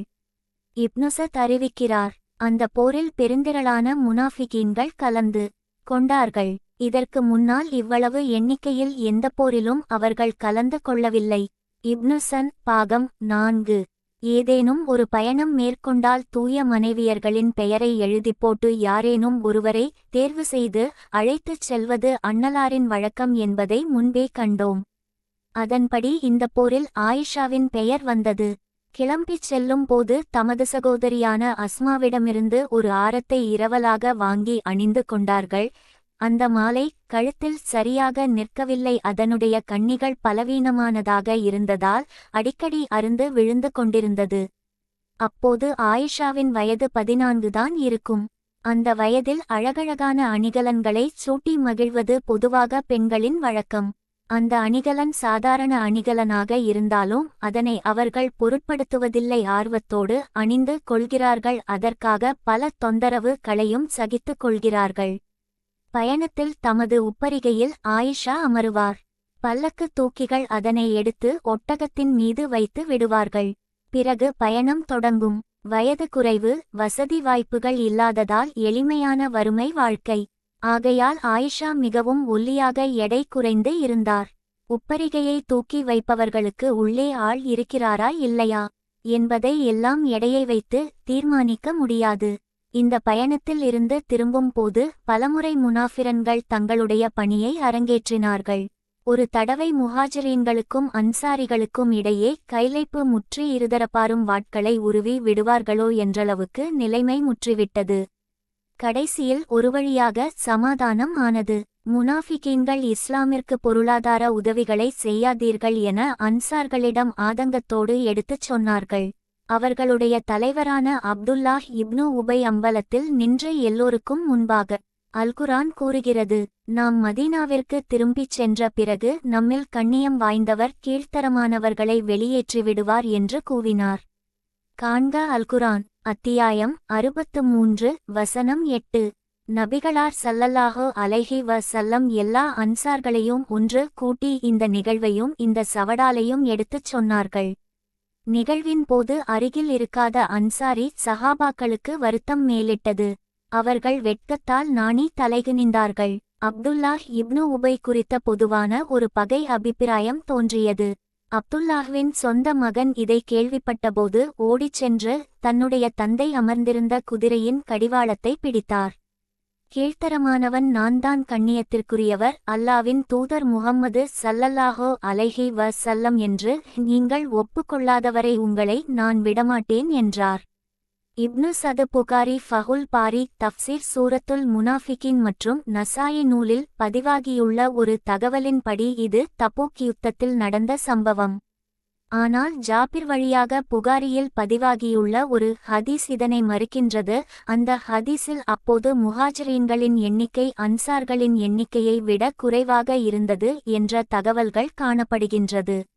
இப்னு அபி ஹாத்திம் மற்றும் மகாசி என்னும் போர் தொடர்பான செய்திகளை திரட்டித் தத்திருக்கின்ற நூலாசிரியர்கள் அனைவரும் இந்த நிகழ்வு முரிசி யுத்தத்தின் போது நடந்தது என்பதை தெளிவு படுத்துகிறார்கள். காண்கா பத்வுல் பாரி. போர் முடித்தபின் இரவு நேரத்தில் ஓரிடத்தில் கூடாரம் அடித்து தங்கினார்கள். விடியற்காலை வைகறை பொழுது புலர்வதற்கு முன்னால் அங்கிருந்து முஸ்லிம்கள் கிளம்பினார்கள். ஆனால் காலை கடன்களை கழிப்பதற்காக ஆயிஷா மக்கள் நடமாட்டத்தை விட்டு விலகி சற்று தூரம் சென்றிருந்தார். அங்கிருந்து திரும்பிய போது எதேச்சையாக கழுத்தில் கை வைத்து பார்த்தார். மாலையை காணவில்லை. வயதோ குறைவு. இரவல் வாங்கிய பொருள் பதற்றமும் பீதியும் சூழ்ந்து கொண்டது. தொலைந்து போன மாலையை தேடத் தொடங்கினார். பயணத்தில் போய் பழக்கமும் இல்லை. பயணத்தில் வருபவர்கள் எப்போது கூடாரத்தை அகற்றுவார்கள், எப்போது கிளம்புவார்கள் என்பதை பற்றிய அனுபவமும் இல்லை. ஆகையால் இவர்கள் இங்கிருந்து கிளம்புவதற்குள் நாம் தேடி வந்து விடலாம் என்று மாலையை தேடுவதற்காக திரும்பிச் சென்றார். விரைந்து வந்து விடலாம் என்று நம்பியதால் யாரிடமும் சொல்லிக் கொள்ளவும் இல்லை. நமக்காக காத்திருக்குமாறு உத்தரவிடவுமில்லை. பல்லக்கு தூக்கிகள் வழக்கம் போல் வந்தார்கள். உப்பரிகையை தூக்கி ஒட்டகத்தின் மீது வைத்து விட்டார்கள். பயண குழு கிளம்பிவிட்டது. சற்று நேரம் தேடியதற்கு பிறகு தொலைந்து போன மாலை கையில் அகப்பட்டது. எடுத்துக்கொண்டு வேகமாக ஓடி வந்து பார்த்தால் கூடாரமும் இல்லை, ஒட்டகமும் இல்லை. அனைவரும் கிளம்பிச் சென்று விட்டார்கள். போர்வையை போர்த்திக்கொண்டு வேறு வழியில்லாமல் அங்கேயே உட்கார்ந்து விட்டார். உப்பரிகையில் தான் இல்லை என்பதை கண்டு கொண்டால் எப்படியும் திரும்பி வருவார்கள் என்றொரு நம்பிக்கை. ஸ்வான் இப்னு முவத்தல் என்றொரு சஹாபிரே காட் பகுதிக்கு பொறுப்பாளர். அதாவது சிறுவயதுடைய சிப்பாய்கள் மற்றும் படையினர் தவற விட்டு விடுகின்ற சிறு சிறு பொருட்களை சேகரித்து பத்திரப்படுத்துவதற்காக படை அணிக்கு கடைசியில் இருப்பவர். படை கிளம்பிச் சென்ற பிறகு சற்று தூரம் சென்ற பிறகு கிளம்பி வந்து ஏதேனும் பொருட்களை தவற விட்டு விட்டார்களா என சரிபார்ப்பதும் அவருடைய பணி. விடிந்ததும் அவர் வந்தார். தூரத்திலிருந்தே ஆள் அமர்ந்திருப்பதை கண்டு கொண்டார். அந்த ஆண்டுதான் ஹிஜாப் கட்டளை இறங்கியிருந்தது. அதற்கு முன்பாக அவர் ஆயிஷாவை பார்த்திருக்கிறார். கண்டவுடன் அடையாளம் தெரிந்துவிட்டது. இன்னாலில்லாஹ் என்று சொன்னார். சப்தத்தை கேட்டதும் அரைத்தூக்கத்தில் இருந்த ஆயிஷா கண்விழித்து பார்த்தார். அவருக்கு அருகே வந்து ஸ்வான் தன்னுடைய ஒட்டகையை உட்கார வைத்தார். ஆயிஷா ஏறி அமர்ந்ததும் ஓட்டகத்தின் கயிற்றை பிடித்தவராக பயணக் குழுவினரின் அடுத்த தங்குமிடத்தை நோக்கி நகரலானார். நண்பகல் நேரத்தில் படைக்குழுவினர் வேறொரு இடத்தில் முகாமிட்டு தங்கினார்கள். சற்று தூரத்தில் ஸ்வான் ஒட்டகையின் கயிற்றை பிடித்து கொண்டு நடந்து வருவதைக் கண்டார்கள். ஒட்டகத்தின் மீது ஆயிஷா வீற்றிருக்கிறார். மிகவும் சாதாரணமான ஒரு சம்பவம். பல சமயத்தில் பயணங்களில் எல்லோருக்கும் நிகழ்வதுதான். இன்று புகைவண்டி தொடர் வண்டி பெருகிய காலத்திலும் இப்படிப்பட்ட நிகழ்வுகள் நேரத்தான் செய்கின்றனர். இந்துக்களின் புராணங்களின் தோவிற்கும் இஸ்ரவேலர்களின் வரலாற்றில் மரியம் அலைஹிஸ் சலாம் அவர்களுக்கும் என்ன நிகழ்ந்ததோ அது இஸ்லாமிய வரலாற்றிலும் இங்கு நிகழ்ந்தது. அப்துல்லாஹ் இப்னு உபைக்கு ஏற்பட்ட காயம் இன்னும் இரத்தம் கசிந்து கொண்டிருந்தது. நவூதுபில்லாஹ், ஆயிஷா தன் கற்பை தொலைத்து விட்டார் என்ற செய்தியை வேகவேகமாக அவர் பரப்பலானார். நல் உள்ளம் கொண்ட முஸ்லிம்கள் இதை கேட்டவுடன் தம் செவிகளை பொத்திக் கொண்டார்கள். சுஹானல்லாஹி ஹாதா புஹ்சானுல் அழைம், அல்லாஹ் மிகத் தூயவன், இது மிக மிக பயங்கரமான குற்றச்சாட்டாகும் என பெருங்குரலில் சொன்னார்கள். அபு அய்யூப் தம் மனைவியிடம், உம்மு அய்யூப், யாரேனும் வந்து உங்களிடம் இப்படிச் சொன்னால் நீங்கள் ஏற்றுக்கொள்ளீர்களா என கேட்டார். அதற்கு, அஸ்தஃபிருல்லாஹ், யாரேனும் நல்ல மனிதர் இப்படியெல்லாம் சொல்வாரா என்றார். அதற்கவர், இப்படியெல்லாம் செய்வார்களா? அபு அய்யூப், ஆயிஷா உம்மை விட மிகவும் கண்ணியமானவர், நல்லவர். அவர் எங்காவது இப்படிச் செய்வாரா? அப்துல்லாஹ் இப்னு உபையை தவிர மதீனாவைச் சேர்ந்த இன்னும் 3 பேர் இந்த சதிச் செயல்களில் பங்கு பெற்றார்கள். ஹஸ்ஸான் இப்னு சாபித், ஹிம்னா பின் ஜஹஷ், மிஸ்தர் இப்னு உசாஃபா. சொல்லப்போனால் இந்த மூவரில் முதல் 2 நபர்கள் இந்த பயணத்தில் கலந்து கொள்ளவே இல்லை. ஹஸ்ஸானை பொறுத்தவரை நடந்த நிகழ்வை என்னவோ அவர் நம்பவில்லை. எனினும் அவருக்கும் ஸ்வானுக்கும் இடையே மனஸ்தாபம் இருந்தது. ஸ்வானின் பெயரை கெடுக்க வேண்டும் என அவர் உள்ளூர விரும்பினார். வெளியூர்காரர்கள் நம்மூருக்கு வந்து குடியேறி நம்மை விட சிறந்தவர்களாக விளங்குகிறார்களே என்றும் அவருடைய மனதின் ஓரத்தில் ஒரு எண்ணம் இருந்தது. தமது ஒரு கவிதையில் இதனை அவர் வெளிப்படுத்தவும் செய்கிறார். காண்பதற்கு இப்னு ஹிஷாம் மற்றும் தீவான் ஹஸ்ஸான் குறையாடை பூண்டோர் எண்ணிக்கையில் மதிப்புடையோர் ஆயினர் மிகுந்து. ஃபுரையாளின் மகனோ ஹஸ்ரானோ மிகவும் கீழ்த்தரமாகிவிட்டான். உம்முல் முஃமினீன் ஜைனப் இப்னு ஜஹ்ஷின் சகோதரி ஹிம்னாதனது சகோதரிக்கு போட்டியாக திகழும் ஆயிஷாவின் மீது தாக்குதல் தொடுத்து தன்னுடைய சகோதரிக்கு உதவ வேண்டும் என்று அவர் விரும்பினார். காண்பதற்கு புகாரி, முஸ்லிம். இதில் மிஸ்தஹின் நிலைதான் ஆச்சரியத்தை அளிக்கின்றது. முதற்கண் அவர் அபூபக்கருக்கு பிரியமானவராக இருந்தார். இரண்டாவதாக அபூபக்கரிடமிருந்து பெற்ற உதவி பணத்தில்தான் அவருடைய வாழ்க்கை ஓடிக்கொண்டிருந்தது. உலகத்தில் கற்பை விட மானத்தை விட மென்மையான பொருள் வேறு எதுவும் கிடையாது. கண்ணாடிக்கு நிகராவது அது. அதுவும் எப்பேற்பட்ட கண்ணாடி தெரியுமா? கல்லை எறிந்தால் அல்ல, கல்லை எறிய எண்ணினாலே போதும், உடைந்து சுக்குநூறாகிவிடும் தன்மையுடையது. வேண்டுமென்றே தீயவன் ஒருவன் தவறான குற்றச்சாட்டை அவதூறாக சுமத்தினாலும் கூட வெட்கத்தால் கூனி குறுகி போய் விடுகிறார்கள். இன்றோல் கோபத்தால் கொந்தளித்து எழுகிறார்கள். இஸ்லாமிய தூய சமூகத்தின் மரியமுக்கு பல நாள் இச்செய்தி எட்டவில்லை. எதேச்சையாகத்தான் அவரது காதில் இது விழுந்தது. ஒரு நாள் காலை கடன்களை கழிப்பதற்காக மிஸ்தஹ் உடைய தாயாரோடு ஊருக்கு வெளிப்புறமாக சென்று கொண்டிருந்தார். வழியில் ஏதோ ஒரு பொருள் மிஸ்தஹ் உடைய தாயாரின் காலை இடறியது. அவரோ மிஸ்தஹை பத்துவா செய்தார். மிஸ்தஹிற்கு எதிராக பிரார்த்தனை செய்தார். அச்சொற்களை கேட்டதும் பொங்கிக் கொண்டு வந்தது ஆயிஷாவிற்கு. இறைத்தூதரின் தோழர் ஒருவரை எப்படி நீங்கள் வாய்க்கு வந்தவாறு பேசலாம் என கடிந்தார். உங்களுக்கு தெரியாதல்லவா செய்தி என்றவாறு மிஸ்தஹின் தாயார் நிகழ்வுகள் யாவற்றையும் விவரித்தார். கண்கள் எல்லாம் இருண்டன. ஆயிஷாவிற்கு கால்களுக்கு கீழே பூமி நழுவிச் செல்வதைப் போல் தோன்றியது. அவரே சொல்கிறார், கண்களோடு மனமும் இருண்டு மயக்கத்தில் ஆழ்ந்து விட்டேன். வீட்டை விட்டு எதற்காக வெளியே வந்தேன் என்பது கூட மறந்து விட்டது. அவ்விடத்திலிருந்து வந்த வழியே வீடு திரும்பினேன். எவ்வளவு பெரிய விஷயம் இது! மனம் ஏற்கவே மறுத்தது. நேராக தாய் வீட்டை நோக்கிச் சென்றேன். தாயாரிடம் இது பற்றி விசாரித்தேன். அவர்கள் ஆறுதலாக பேசினார். இதற்கிடையே வேறோர் அன்சாரி பெண் வீடு தேடி வந்தாள். மறுபடியும் நடந்ததை எல்லாம் எடுத்து கூறி அவள் வேதனையை பல்மடங்காக்கி விட்டாள். இப்படியெல்லாம் நடக்குமா என உரத்தில் தலை காட்டிய சந்தேகம் முற்றிலுமாக அகன்றுவிட்டது. மயக்கமுற்று நிலைதடுமாறி கீழே சாய்ந்தேன். பெற்றோர்கள் என்னை தாங்கிக் கொண்டார்கள். ஆறுதல் வார்த்தைகளை சொல்லி சமாதானப்படுத்தி வீட்டிற்கு அனுப்பி வைத்தார்.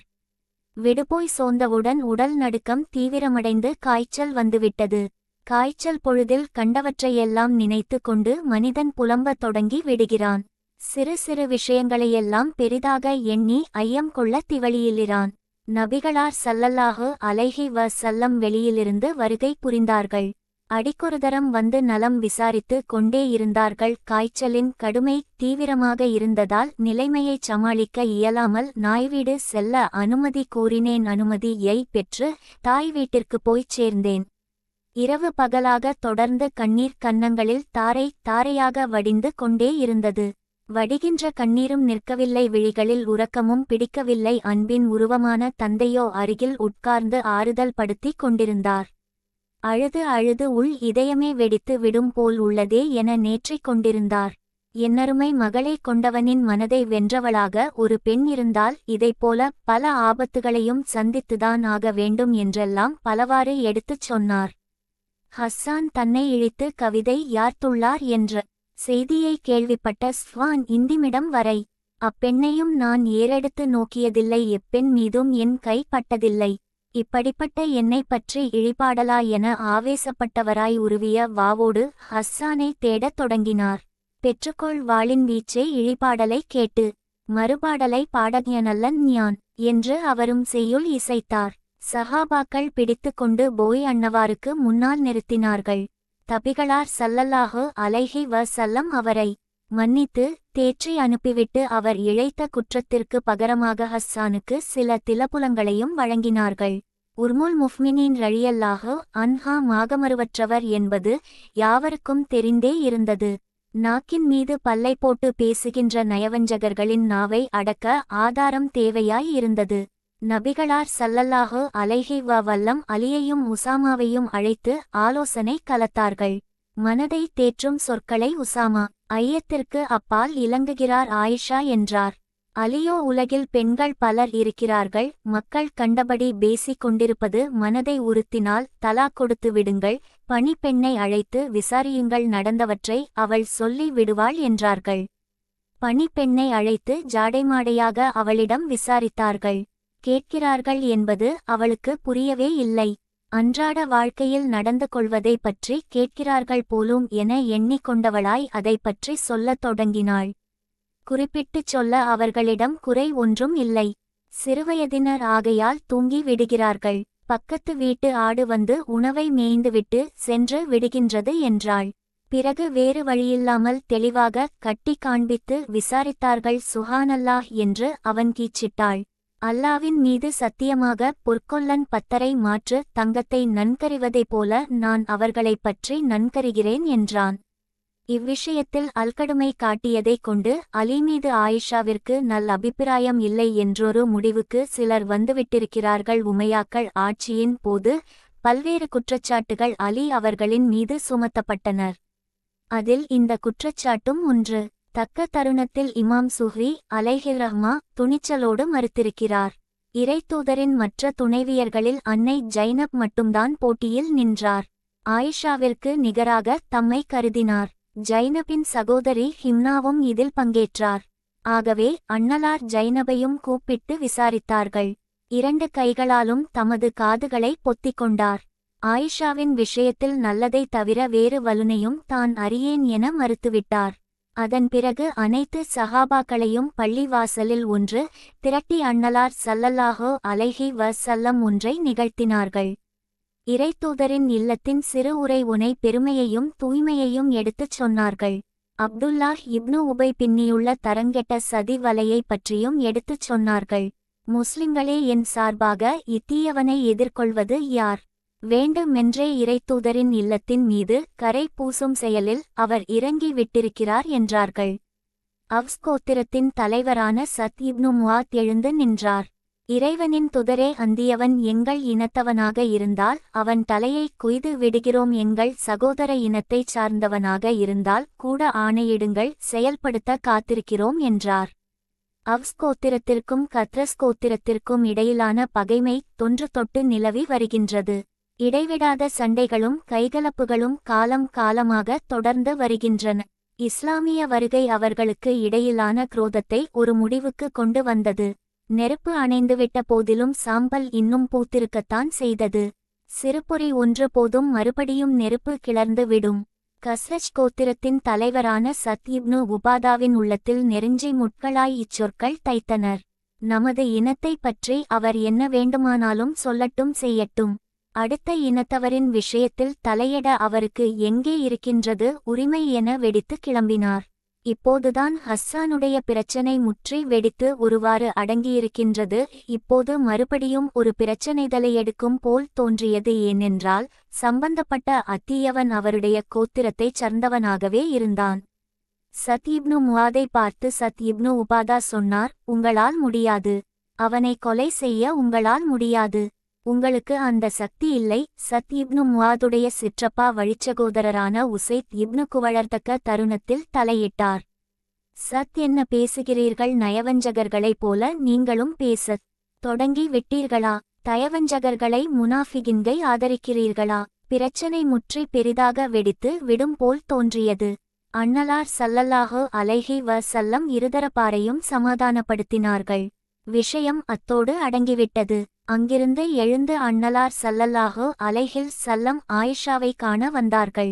நோயுற்று நலம் கெட்டு படுக்கையில் கிடந்தார் ஆயிஷா.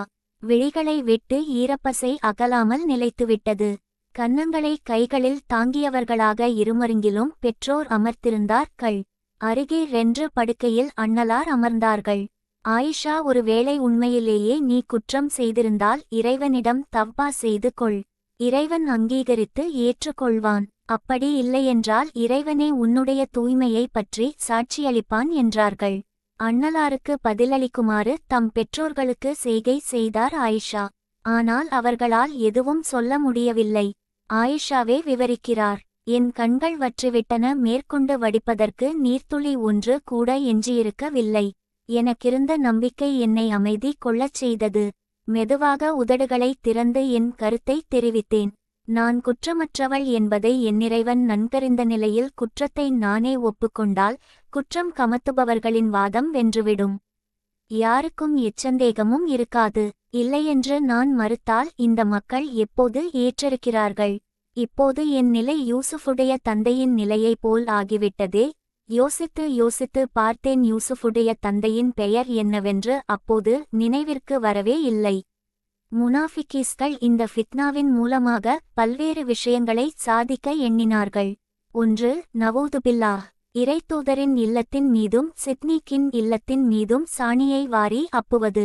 2, இறைத்தூதரின் குடும்பத்தில் பிளவை உண்டு பண்ணுவது. 3, வியத்தகு இஸ்லாமிய ஒற்றுமையை, இஸ்லாமிய சகோதரத்துவத்தை சீர்குலைப்பது. ஒன்றன் பின் ஒன்றாக இம்மூன்றும் நினைத்தளவில் நடந்தேறி விட்டன. இறைநாட்டம் தம் எண்ணத்தை வெளிப்படுத்தியாக வேண்டிய தக்க தருணம் இதோ வந்தே விட்டது. ஆயிஷா சொல்கிறார், அண்ணலார் மீது வஹி இறங்குவதற்கான அறிகுறிகள் தென்படலாயின.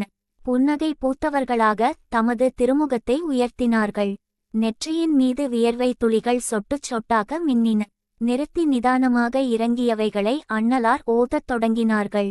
இந்த அவதூறை புனைந்து கொண்டு வந்தவர்கள் உங்களில் உள்ள ஒரு கும்பல்தான். இந்நிகழ்ச்சியினை உங்களுக்கு ஏற்பட்ட ஒரு தீங்காக கருதாதீர்கள். மாறாக இதுவும் உங்களுக்கு நன்மையாகவே உள்ளது. அவர்களில் யார் எந்த அளவுக்கு அதில் பங்கேற்றார்களோ அந்த அளவுக்கு பாவத்தை அவர்கள் சம்பாதித்துக் கொண்டனர். மேலும் அவர்களில் யார் இதில் பெரும் பங்கு வகித்தானோ அவனுக்கு பெரும் தண்டனை இருக்கிறது. நீங்கள் இதனை செவியுற்ற போதே நம்பிக்கையாளர்களான ஆண்களும் பெண்களும் தங்களைப் பற்றி ஏன் நல்லெண்ணம் கொள்ளவில்லை? இது ஓர் அப்பட்டமான அவதூறு என்று ஏன் அவர்கள் கூறிடவில்லை? அவர்கள் தங்களுடைய குற்றச்சாட்டை நிரூபிக்க என் 4 சாட்சிகளை கொண்டு வரவில்லை. அவ்வாறு அவர்கள் சாட்சிகளை கொண்டு வராததிலையில் அல்லாஹ்விடத்தில் அவர்களே பொய்யர்கள் ஆவர். உங்கள் மீது இம்மையிலும் மறுமையிலும் அல்லாவின் அருளும் அவனுடைய கருணையும் பொழிந்திருக்கா விட்டால் எந்த விஷயங்களில் நீங்கள் மூழ்கியிருந்தீர்களோ அதன் பயனாக உங்களுக்கு பெரும் வேதனை ஏற்பட்டிருக்கும். உங்களில் ஒருவரின் நாவிலிருந்து மற்றவரின் நாவுக்கு இந்த அவதூறு செய்தியை பரப்பிக்கொண்டிருந்த நேரத்தில் நீங்கள் எவ்வளவு கடும் தவறைச் செய்து கொண்டிருந்தீர்கள் என்பதைச் சற்று சிந்தியுங்கள். நீங்கள் எந்த வகையிலும் அறிந்திராத ஒரு விஷயத்தை பற்றி உங்கள் வாய்களால் கூறிக்கொண்டு திரிந்தீர்கள். அதனைச் சாதாரணமாக கருதிவிட்டீர்கள். ஆனால் அல்லாஹ்விடத்தில் அதுவோ மிகப்பெரிய விஷயமாய் இருந்தது. நீங்கள் இதனை கேள்விப்பட்டதுமே இவ்வாறான விஷயத்தை நாம் பேசுவது நமக்கு ஏற்றதல்ல. சுஹானல்லாஹ், அல்லாஹ் தூய்மையானவன், பெரும் அவதூறாயிற்றே இது என்று ஏன் நீங்கள் கூறிடவில்லை? நீங்கள் நம்பிக்கையாளர்களாயின் இனி ஒருபோதும் இது போன்ற தவறை மீண்டும் செய்யக்கூடாது என்று அல்லாஹ் உங்களுக்கு அறிவுறுத்துகிறான். மேலும் அல்லாஹ் உங்களுக்கு தெளிவான வழிகாட்டுதல்களை வழங்குகிறான். மேலும் அல்லாஹ் நன்கு அறிந்தவனும் நுண்ணறிவாளனும் ஆவான். இறைநம்பிக்கை கொண்டோரிடையே மானக்கேடான செயல் புறவிட வேண்டுமென எவர்கள் விரும்புகிறார்களோ அவர்கள் இம்மையிலும் மறுமையிலும் துன்புறுத்தும் தண்டனைக்கு உரியவர்களாவர். மேலும் அல்லாஹ் அறிகிறான், நீங்கள் அறிவதில்லை. அல்குரான் அத்தியாயம் 24 வசனங்கள் 11 முதல் 19 வரை. கற்புடைய கள்ளங்கபடமற்ற இறைநம்பிக்கை கொண்ட பெண்கள் மீது எவர்கள் அவனூறு கூறுகிறார்களோ அவர்கள் இம்மையிலும் மறுமையிலும் சபிக்கப்பட்டுள்ளார்கள். அவர்களுக்கு கடும் வேதனையும் இருக்கிறது. அவர்கள் செய்த தீவினைகளை குறித்து அவர்களுடைய நாவுகளும் அவர்களுடைய கைகளும் கால்களும் எந்நாளில் அவர்களுக்கு எதிராக சாட்சியம் கூறுமோ அந்த நாளினை அவர்கள் மறந்துவிட வேண்டாம். அல்குரான் அத்தியாயம் 24 வசனங்கள் 23 மற்றும் 24. மகளே, எழு, இறைத்தூதருக்கு மரியாதை செலுத்து என்றார் அருமை அன்னை. பெண்களுக்கு என்றே உள்ள இயல்பான ரோஷம் இப்போது தலையெடுத்தது. மாட்டேன், என்னுடைய இறைவன் ஒருவனைத் தவிர வேறு யாருக்கும் நான் நன்றிக்கடன் பட்டவள் அல்ல. அதன் பின்பு இஸ்லாமிய ஷரியா சட்டப்படி சம்பந்தப்பட்ட 3 பேருக்கும் 80 கசையடிகள் வழங்கப்பட்டனர். இவ்வனைத்து நிகழ்வுகளும் புகாரியிலும் முஸ்லிமிலும் அவதூறு நிகழ்வு என்னும் தலைப்பின் கீழாக பதியப்பட்டுள்ளன. விளக்கியும் சுருக்கியும் இமாம் புகாரி பல இடங்களில் இதனை பதிவு செய்திருக்கிறார். சாட்சியம், ஜிஹாத் அத்தியாயம், அந்நூர், பனு முஸ்தலி போர் போன்ற இடங்களில் விரிவாக பல்வேறு சிறப்பம்சங்களோடு பதியப்பட்டுள்ளது. மேலதிக தகவல்கள் மற்ற நபிமொழி நூல்களில் இருந்து எடுத்தாளப்பட்டுள்ளன. ஃபஹுல் பாரி அந்நூர் அத்தியாய விளக்கவுரை பகுதியில் இருந்து பலதும் பெறப்பட்டுள்ளன. விஷயங்களை தொகுப்பதிலும் எடுத்துரைப்பதிலும் இமாம் இப்னு ஹஜர் அவர்களுடைய வழிமுறை பின்பற்றப்பட்டுள்ளது என்பதை அறிக. தாமிழைத்த குற்றத்திற்கு பரிகாரமாக அன்னை ஆயிஷாவின் தூய்மையையும் ஒழுக்கச் சிறப்பையும் பறைசாற்றுகின்ற விதத்தில் பல்வேறு கவிதைகளை ஹஸ்ஸான் இப்னு சாபித் யாத்தார். அவற்றை இப்னு இஸ்ஹாக் தமது நூலில் தொகுத்துள்ளார். ஒரே ஒரு குறிப்பு மட்டும் புகாரியில் இடம்பெற்றுள்ளது. தாம் இயற்றிய கவிதைகளுள் ஒரே ஒரு வரியை ஆயிஷாவிடம் சென்று ஒரு தருணத்தில் அவர் ஒப்பித்தார். அது மாசுமறுவற்றவர், ஐயத்திற்கு அப்பாற்பட்டவர், அப்பாவி அபலை பெண்களின் இறைச்சியை மெல்லாதவர். காண்பதற்கு புகாரி கிதாபு தஃப்சீர். இவ்வரிகளை கேட்டபோது அன்னை ஆயிஷா, இது என்னவோ உண்மைதான், ஆனால் நீங்கள் அப்படிப்பட்டவர் அல்ல என்றார்கள். அவதூறு நிகழ்வில் ஈடுபட்டவர் என்பதை மனதில் கொண்டு இங்கனம் சொன்னார். தலைப்பு தயம்மும் குறித்த கட்டளை. இதேபோன்ற இன்னொரு பயணத்தில் அன்னை ஆயிஷா சித்திகா அண்ணலாரோடு இருந்தார்.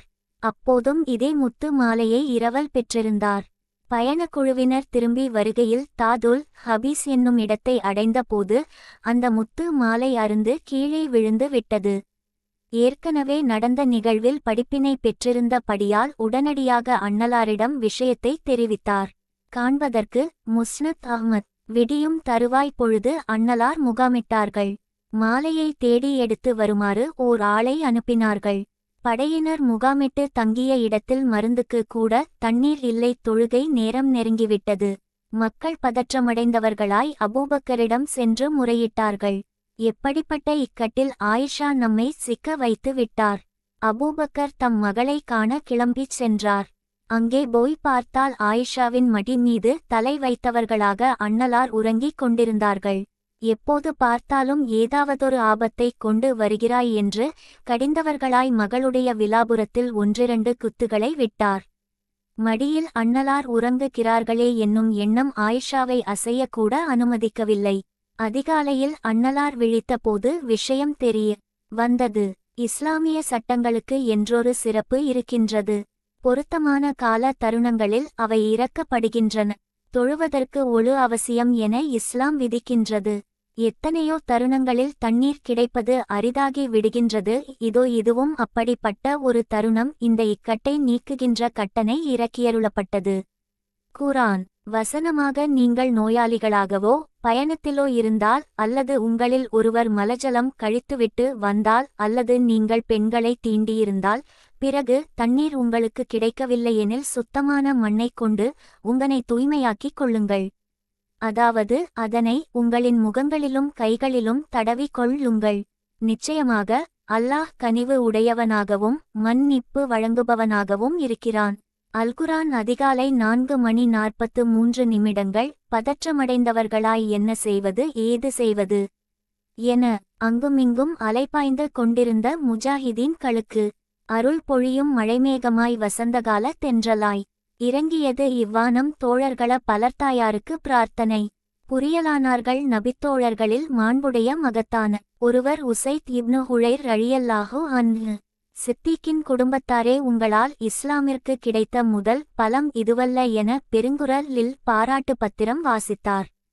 இவ்வனைத்து நிகழ்வுகளும் புகாரி கிதாபுல் தயம்மும் பாட்டத்தில் காணலாம். தன் இதயக்கனியை பாராட்டி உச்சிமுகர தந்தையாரும் அவரோடு இருந்தார். என் செல்வமகளே, தீவளமானவள் என்பது எனக்கு தெரியும்.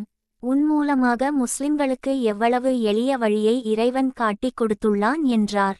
முஸ்னத் அஹ்மத். அதன் பிறகு அங்கிருந்து படையினர் இளம்ப ஆயத்தமான போது எழுத்து உடலை உதறி நின்ற ஓட்டகத்தின் கீழே கிடந்தது அந்த மாலை.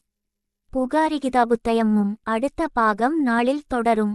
இஸ்மாயில் இஸ்லாமிக் சேனலை சப்ஸ்கிரைப் செய்யுங்கள், ஷேர் செய்யுங்கள், கமெண்ட் செய்யுங்கள் மற்றும் லைக் செய்யுங்கள். நன்றி.